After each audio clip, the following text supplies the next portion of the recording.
하나님의 말씀입니다. 빌립보서 3장 17절부터 21절 말씀 보겠습니다. 신약성경 322페이지입니다. 성경을 꼭 주면 감사하겠습니다. 뒤에 성경 비치용도 있습니다. 다 함께 읽겠습니다. 형제들아, 너희는 함께 나를 본받으라. 그리고 너희가 우리를 본받은 것처럼 그와 같이 행하는 자들을 눈여겨보라. 내가 여러 번 너희에게 말하였거니와 이제도 눈물을 흘리며 말하노니 여러 사람들이 그리스도의 십자가의 원수로 행하느니라. 그들의 마침은 멸망이요 그들의 신은 배요 그 영광은 그들의 부끄러움에 있고 땅의 일을 생각하는 자라. 그러나 우리의 시민권은 하늘에 있는지라.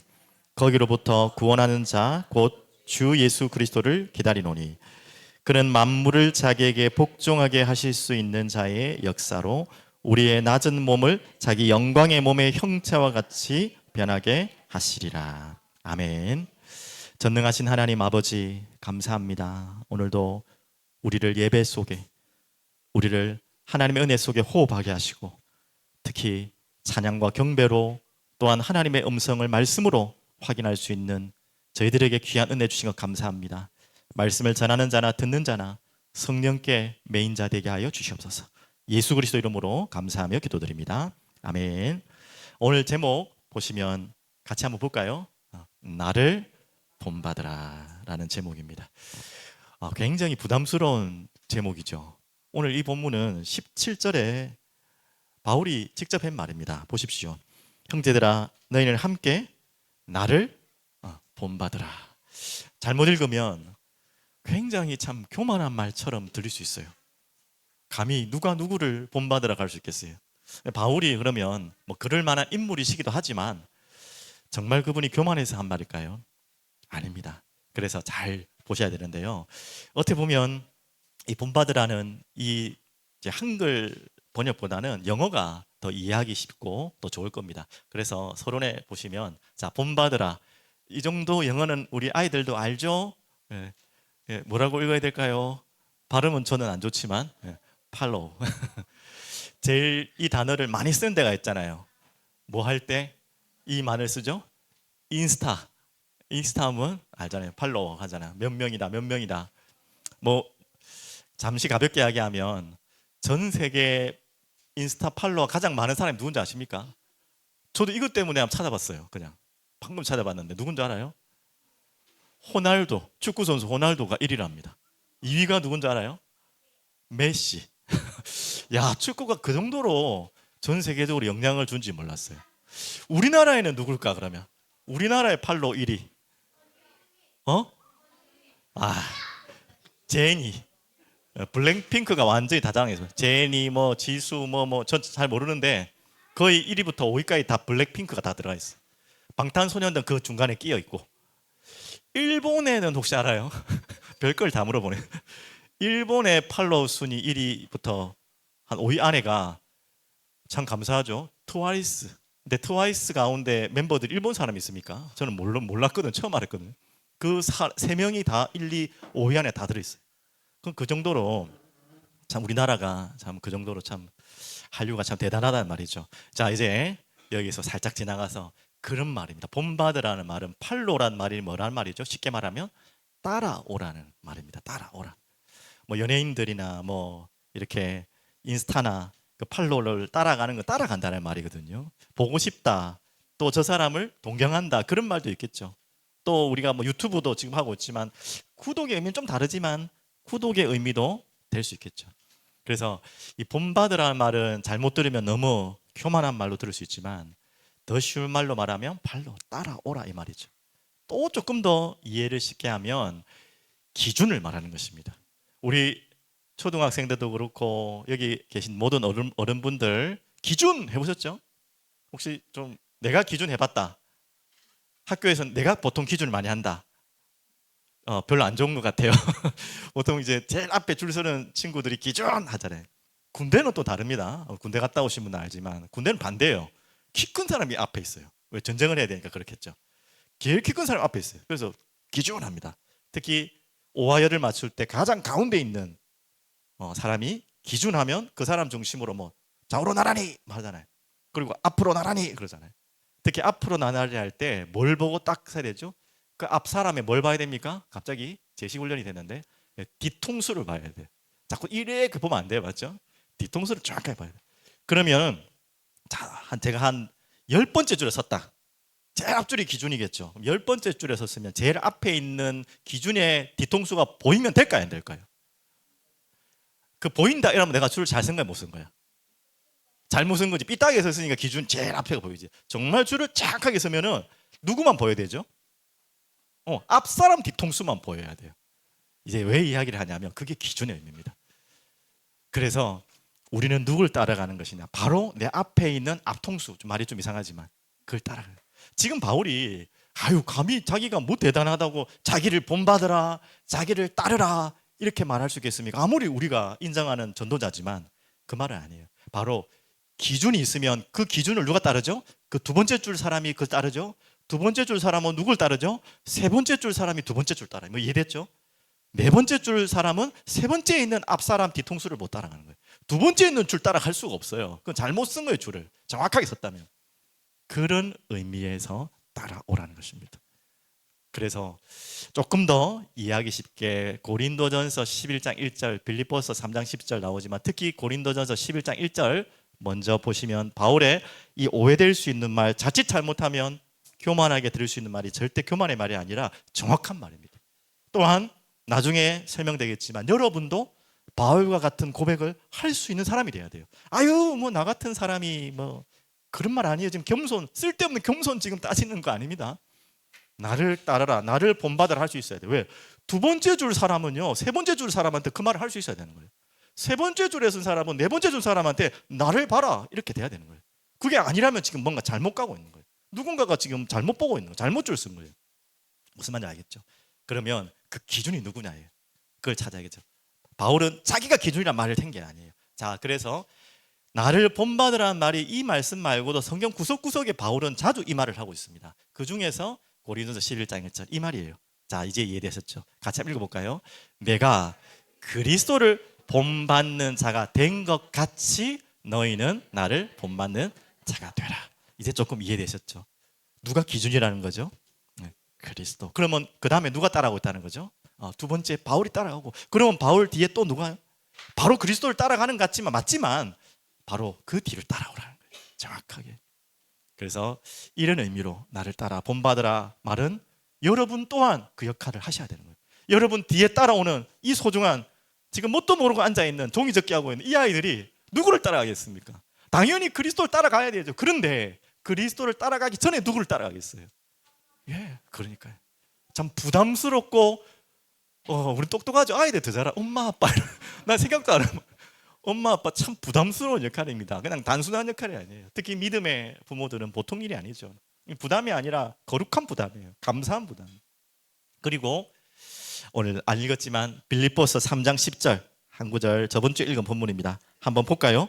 또 그리스도를 따른다는 말은 그냥 그리스도만 따르는 게 아니죠. 빌립보서 3장 10절 잠시 보겠습니다. 내가 그리스도와 그 부활의 권능과 그 고난의 참념을 알고자 하여 그의 죽으심을 본받아. 자, 나와 있죠. 무엇을 본받는다고요? 그리스도를 본받는데 그 가운데 바울은 무엇을 본받는다고요? 그냥 그리스도가 아니라 그리스도의 십자가를 본받는다 했어요. 그걸 따르라는 거예요. 오늘 서론이 결론이고 모든 핵심의 주제입니다. 그러면 이 내용을 가지고 잠시만 어떻게 우리가 나를 본받으라는 이 말씀처럼 그리스도를 따르고 그리스도가 가셨던 그 십자가의 길을 따라갈 것인지 그 기준을 따라갈 것인지 오늘 이 비밀을 찾는 여러분 되길 바랍니다. 잠시 좀 자막이 너무 빨리 나왔는데요. 조금 이따가 이야기하겠습니다. 이해해 주시고요. 그래서 먼저 지금 빌립보 교회에 편지를 쓴 내용이지 않습니까? 여러분 아시다시피 이 빌립보 교회가 세워진 배경은 사도행전 몇 장에 나오죠? 16장에 너무나 자세히 잘 나와 있습니다.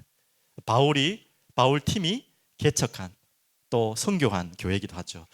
근데 여러분 알다시피 빌립보 교회를 갈 때 순탄하게 가지 않았어요. 아시아로 가려다 했다가 문이 막혀서 들어와 있어. 밤을 새면서 기도를 할 때 환상을 보이셔서 하나님이 허락하신 땅이 바로 마게도냐 그리고 그 첫 성인 빌립보로 갔어요.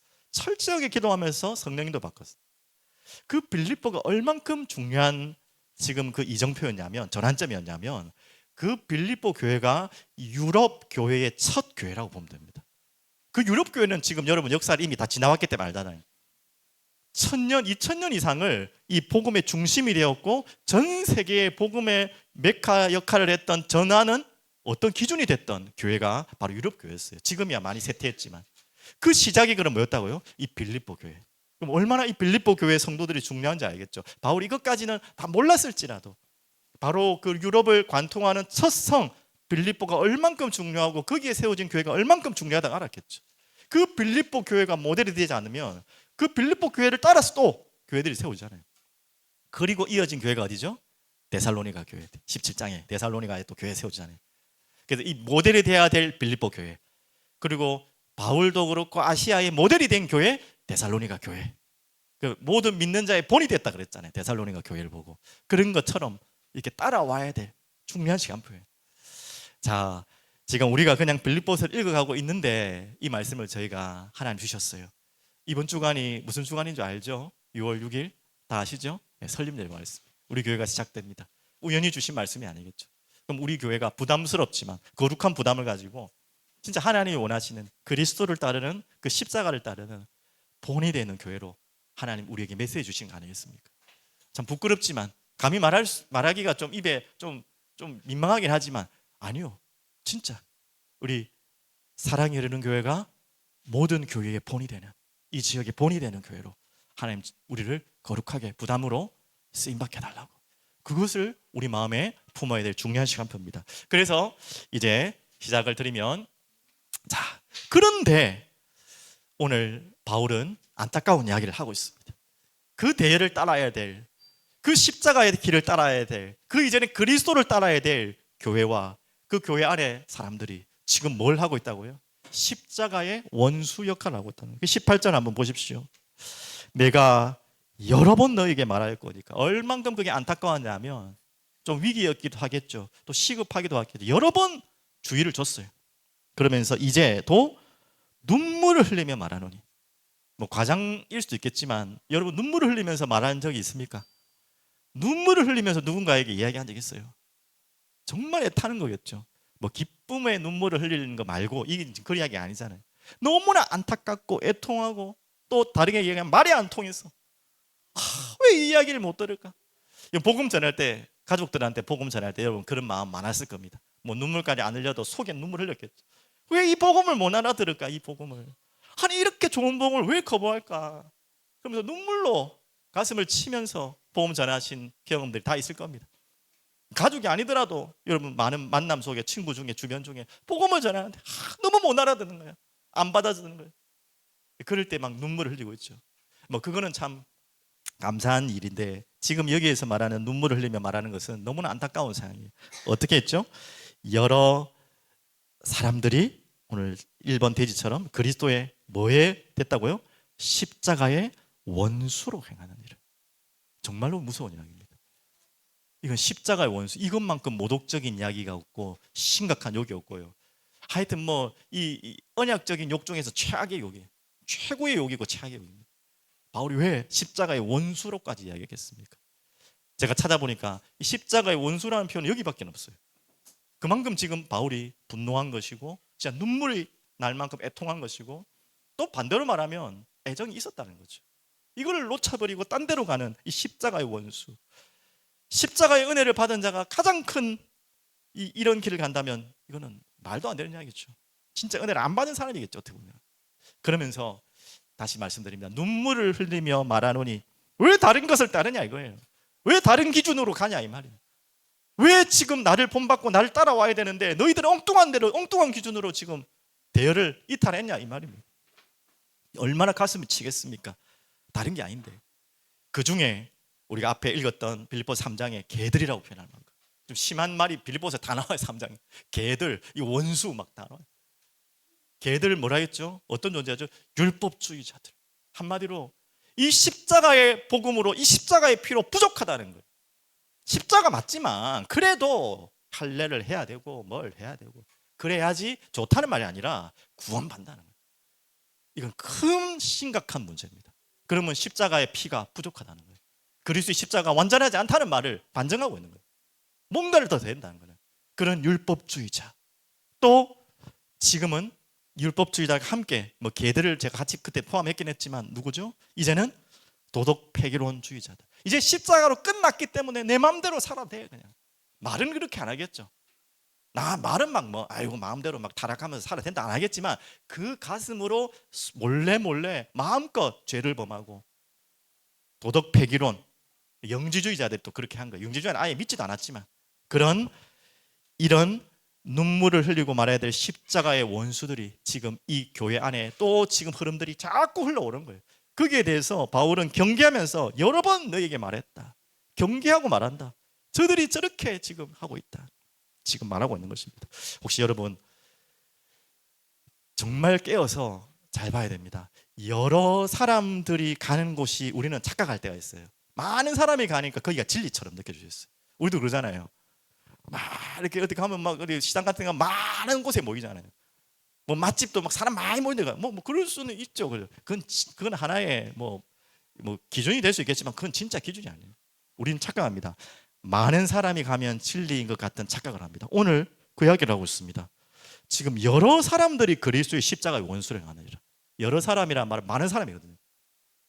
작은 한두 사람이 그러면은 다행인데 그것도 아니지만 많은 사람들이 지금 그 길을 가고 있다는 거예요. 그러니까 우리도 모르게 우리는 아닌데도 그렇게 하니까 괜찮은가 보다. 나도 그렇게 가야 되나 보다. 그래 율법 할래. 많은 사람들이 주장하니까 지금 하물며 그 초대교회 예루살렘 교회 자체 분위기도 할례를 해야 된다는 분위기였다니까요. 그 할례를 해야지만 구원받는 분위기가 더 컸다니까요. 거기에 들고 나온 게 바울이었고 하물며 감사하게도 베드로와 지금 바나바가 이제 그 사도행전 15장이 그 예루살렘 회의 아닙니까? 전체 분위기가 그 정도였다니까요. 그러니까 우리는 착각합니다. 많은 사람이 가니까 맞는 것처럼 또 그 부류들 예수 믿고도 막 삶이 엉망진창인 거예요. 그러면서 복음이면 다 끝났다 그러고 막 그런 많은 무리들이 있으니까 괜찮은가 보다. 예수 믿으면 이 정도쯤이야 괜찮은가 보다. 예수 믿으니까 저분도 저라는데 괜찮겠지 괜찮은 거 하물며 이 자리에서 할 말이 아니지만 중요한 지도자들이 그런 길을 가니까 성도들은 어떻게 했습니까? 저분도 저라는데 우리도 괜찮은가 보다. 구원받았으니까 괜찮은가 보다. 이것만큼 무서운 게 어디 있습니까? 이것을 가지고 바울은 속을 치면서 눈물을 흘리면서 말하는 거예요. 눈물을 흘리면서 너희들에게 말한다. 십자가의 원수다 이게. 그렇게 말하고 있습니다. 심각한 이야기죠. 여러분 절대 착각하지 마십시오. 여러 사람이 또 모든 분위기가 그렇게 됐다고 해서 그것이 맞는 것이 아닙니다. 얼마나 무서운 이야기였냐면 2차 대전이 시작된 계기를 아시잖아요. 그게 나치입니다. 지금은 이해가 안 되죠. 그런데 그 독일의 전체 흐름을 다 붙잡아 버렸어요. 히틀러라는 정신 나간 악령에 잡힌 사람 한 사람 때문에. 그런데 그게 누가 동조했냐면 독일 교회들이 동조를 했다니까요. 그걸 어떻게 성경을 근거로 가져갔습니까? 예수님 봐라. 유대인들 저렇게 싫어하고 싸우지 않았냐? 잘못하면 또 그런 것 같거든요. 그 이야기가 아닌데. 자, 유대인들은 이 땅에 몰아내야 될 민족이다. 성경적인 쓸데없는 잘못된 근거를 가지고 유대인들을 독일인들을 사로잡았어요. 거기에 하물며 독일 교회까지도 신학적으로 동조했다니까요. 그렇게 돼서 나온 게 나치당 아닙니까? 얼마나 무서운 이야기입니까? 그렇게 될 수 있다는 거예요. 우리가 정신 안 차리면. 그 흐름 속에 이게 맞는가 생각하고 틀린 건데. 지금 또 여러분들 답답한 정치 사상들이 있잖아요. 저기 특히 제가 자주 이야기하잖아요. 이만갑 자주 본다고. 북한에 있는 사상들. 그 안에 있으니까 자기들은 몰라요. 다 그런 줄 알아요. 그게 맞는 줄 알아요. 근데 아니잖아요. 나와보니까 맞죠. 그런 것처럼.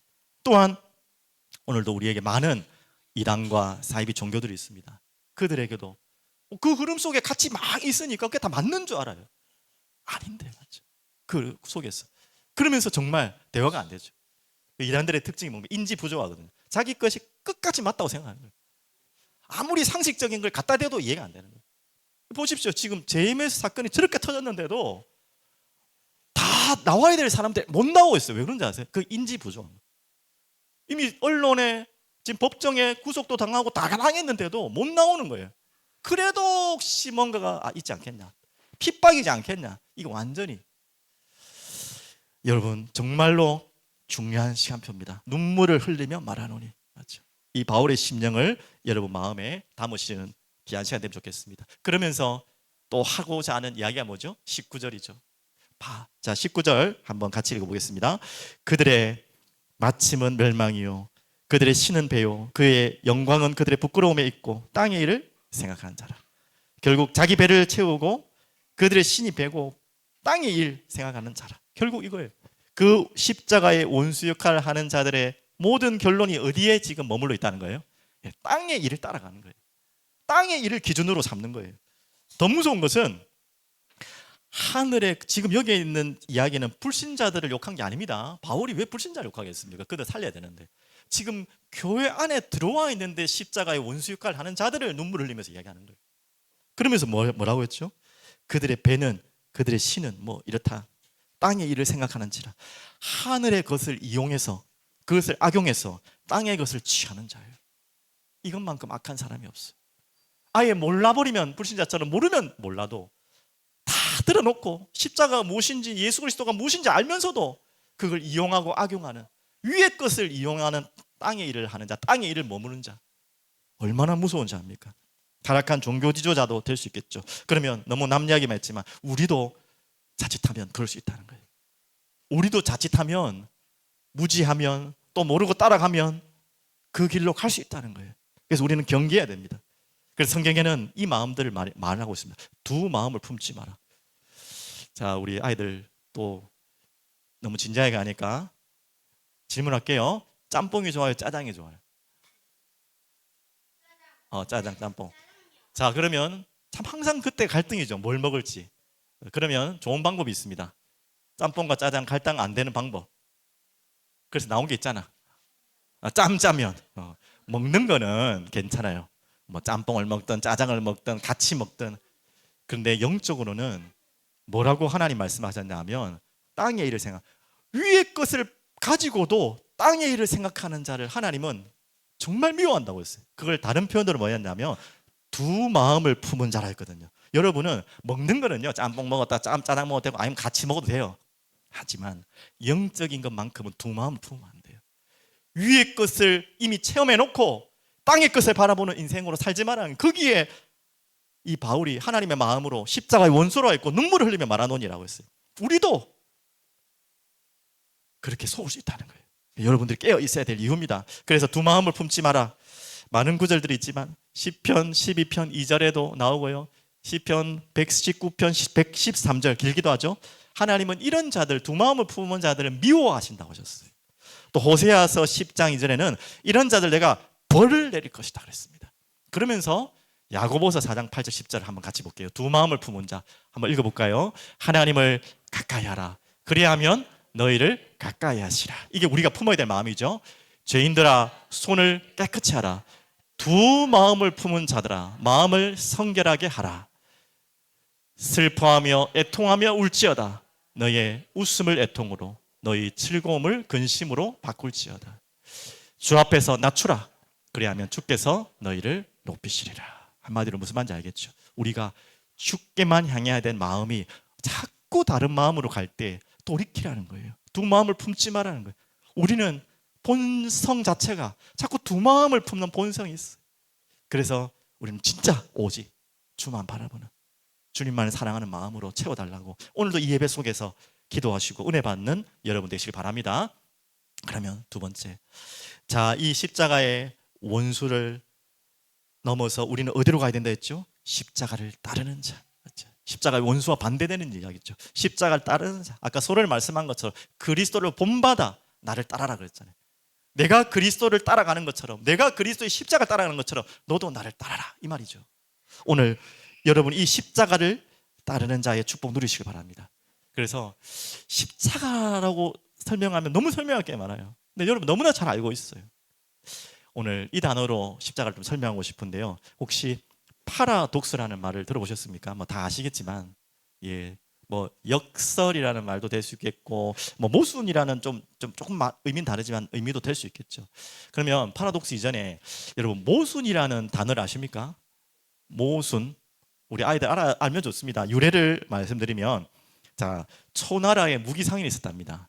그 무기 상인이 무기를 파는데 하여튼 뭐 상인들 이게 잘하잖아. 이걸 잘하잖아요. 뭐라고 했냐면 이 창은 어떤 것도 뚫을 수 있는 날카로운 예리한 창입니다. 이 창으로 못 뚫을 게 없습니다. 라고 막 창을 판매하고 있어요. 근데 뭐 무기상이 창만 팝니까? 방패를 팔잖아요. 방패를 팔아야 되는 거야. 이 방패는 어떤 것도 다 막을 수 있는 방패입니다. 이걸 뚫을 수 있는 방패는 아무것도 없습니다. 그때 똑똑한 영리한 그 길에 가는 사람이 야 그러면요 이 상인 아저씨 묻겠습니다. 그 창으로 당신이 파는 방패를 막으면 어떻게 되겠냐 이러니까 아이고 도망갔대요. 그래 할 말이 없어서 거기에서 유래된 말이 모순이라는 말이에요. 무슨 말 알겠죠? 창모 방패순 맞습니까? 거꾸로입니까? 하여튼 그 말입니다. 그러니까 말이 안 되는 소리죠. 근데 지금 말하는 것은 말이 안 되는 게 아니에요. 그러면 비슷한 말로 파라독스라는 말은 뭐냐면 어원인데요. 파라라는 말은 이렇게 뛰어넘는다는 말이에요. 파라처치 그러잖아요. 파라. 그리고 독스라는 말은 의견이라는 말이에요. 그래서 조금 더 쉽게 말하면 우리가 가지고 있는 생각을 뛰어넘는다는 말이죠. 또 다르게 쉽게 말하면 어원 자체는요. 파라독스가 희한하다 이런 뜻이에요. 희한하다. 뭐 사투리인 줄 알았는데 사투리가 아니네요. 희한하다. 뭐 이런 게 다 있냐. 희한하다. 이런 의미가 바로 파라독스랍니다. 제가 왜 십자가를 이야기하는데 파라독스라는 또 모순이라는 이야기를 하겠습니까? 바로 우리가 생각하는 우리의 머리로는 모순되는 것 같고 논리적으로 안 맞는 것 같고 역설인 것 같지만 하나님은 이 십자가의 모든 것을 우리에게 담아주셨어요. 자, 간단하게 예를 들어볼게요. 십자가 하면 생각나는 게 뭡니까? 어이구 우리 아이 역시 다르네. 그 이전에 좀 생각나는 거 고통 다 알잖아요. 그리고 저주 그리고 모욕 또 하나님의 진노가 그냥 완전히 다 담겨있는 한마디로 사형틀이에요. 맞죠? 그게 원래 십자가 의미였어요. 그런데 방금 우리 아이들이 십자가가 뭐냐 하니까 떠오르는 게 뭐였죠? 뭐 예수님 사랑, 뭐 은혜, 뭐 복음 뭐 다 나오잖아요. 이게 바로 파라독스라는 거예요. 어떻게 이 두 가지가 같이 갈 수가 있어요? 비슷한 게 같이 가야지. 뭐 저주, 모욕, 진노, 형벌 정말 끔찍한 게 바로 십자가의 원래 의미예요. 그런데 우리는 왜 그 십자가 의미를 사랑, 화목, 뭐 복음, 은혜 하여튼 모든 게 그 안에 다 담겨요. 이게 바로 말이 안 되는 이야기예요. 그게 모순이라는 거예요. 어떻게 두 가지가 거기에 다 담길 수 있냐고요. 그게 모순이고 파라독스라는 거예요. 세상 사람들이 볼 때는. 하지만 그 모순 같고 파라독스 같은 그 역설이 우리에게 주신 복음인 거예요. 그게 얼마나 감사합니까? 얼마나 큰 은혜입니까? 이전에 조금 이야기하면 산상수훈 잘 아시잖아요. 세상에서는 절대 말 안 되는 모순이에요. 자, 뭐 하면 복이 있다? 애통하는 자는 복이 있다. 이게 맞는 말입니까? 틀린 말입니까? 세상에서 말도 안 되는 소리예요. 의에 줄이고 핍박받는 자가 뭐 있다? 고생이요. 그게 복이 있대요. 이런 모순이 어디 있습니까? 이런 역사가 어디 있어요? 가난한 자는 복입니까? 저주입니까? 저주라고 그러잖아요. 근데 가난한 자는 복이 있다. 당연히 심령이 가난한 자지. 이런 말이 안 되는 모순이 있어요. 이게 뭡니까? 진짜 모순입니까? 아니에요. 뛰어넘는 우리의 생각을 뛰어넘는 좀 쉬운 말로 희한한 진리인 거예요. 이 세상에서는 판단할 수 없는 계산할 수 없는 희한한 진리인 거예요. 그걸 십자가의 모순과 연결되는 것입니다. 얼마나 감사합니까? 그래서 모든 논리를 무너뜨리지 비논리라는 게 아니에요. 논리를 뛰어넘는 초월적인 논리입니다. 그래서 십자가는 아까 말했던 그 고통과 형벌의 저주의 상징인 십자가가 곧 뭐라고요? 바로 사랑으로. 맞죠? 참 어떻게 이런 모순이 이렇게 진리가 됐습니까? 한마디로 십자가는 모든 죄악의 상징이 바로 십자가예요. 하나님의 모든 진노가 다 담겨있는 게 십자가예요. 하지만 우리가 매달려 죽어야 될 그 십자가에 누가 죽으셨죠? 예수님이. 이런 역설을 읽고 아니 그럼 내가 잘못했으면 내가 달리는 게 맞잖아요. 그게 논리잖아요. 근데 그게 아니에요. 내가 달려야 될 그곳에 누가 달렸어요? 내 아빠도 아니고 우리 아빠도 하나님이 사람으로 오신 그 예수님이 달리셨다는 거예요. 이런 모순이 어디 있습니까? 그래서 이 초월적인 모순, 초월적인 파라독스 그걸 한 단어로 뭐라 했죠? 그 이유가 뭐예요? 그걸 사랑이라고 하는 겁니다.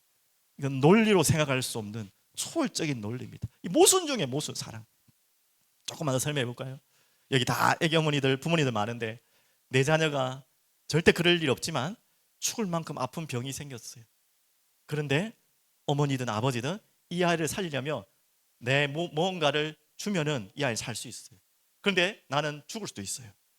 자, 자주 하는 이야기 아닙니까? 그때 이 부모는, 아빠 엄마는 그런 답이 있다면 기쁘겠습니까? 슬프겠습니까? 기뻐요. 이런 모순이 어디 있습니까? 아니, 내가 죽을 수 있고 누군가를 살린다는데 이런 모순이 어디 있냐고. 내가 기뻐요? 이건 이상한 거잖아요, 맞죠? 근데 이상한 게 아니죠. 그걸 이상한 사람 아무도 없죠. 그게 바로 사랑입니다. 바로 예수님의 십자가의 사랑이 이런 말도 안 되는 모순 같고 역설 같지만 우리에게 허락하신 바로 하나님의 영원한 사랑입니다. 자, 그걸 따른다는 거예요. 여러분, 이런 사랑이라면 우리가 따라가지 않겠습니까?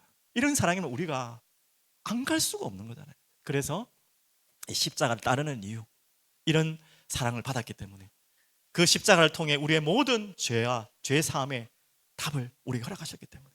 그러면 십자가를 따르는 이유는 뭡니까? 오늘 이제 20절, 21절입니다. 그 답을 가지고 20절, 21절 같이 한번 읽어볼게요.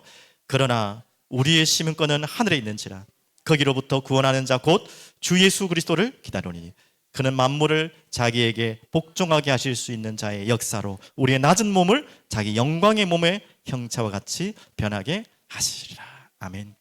바로 십자가를 따르는 이유, 이 역설 중에 역설 같은 모순 같은 모순이지만 우리를 살리는 십자가의 사랑, 복음이 우리를 살릴 유일한 답이에요. 이 복음을 가진 자에게 오는 완전한 축복이 뭐예요? 하늘의 시민권.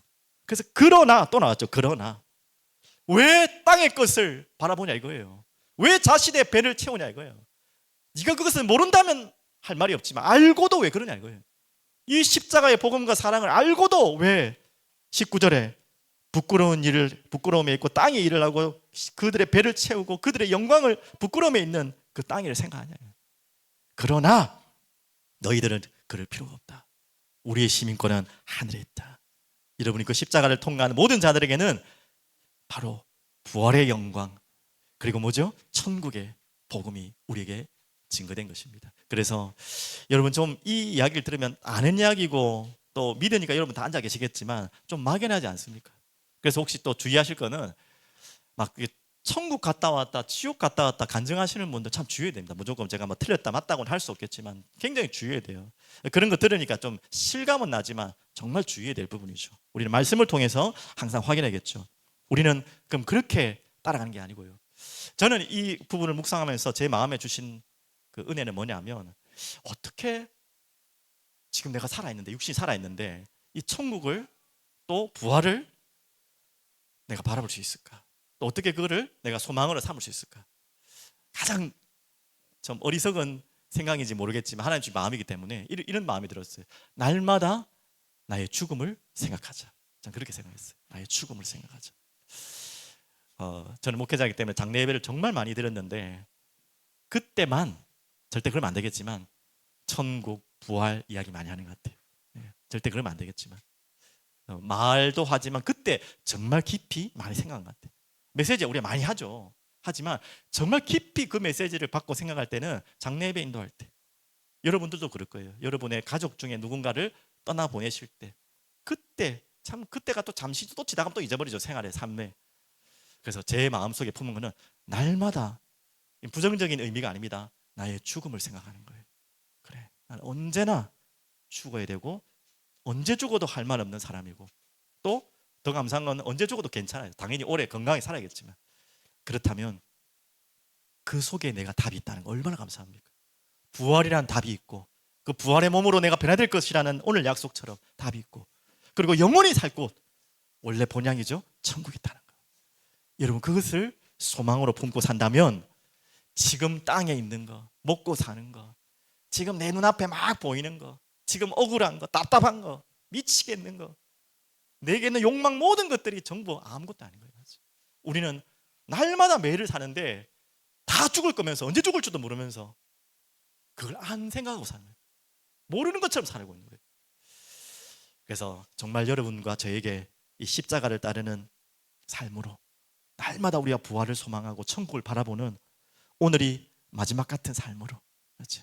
이렇게 막 극단적으로 살자는 말이 아니고요, 맞죠?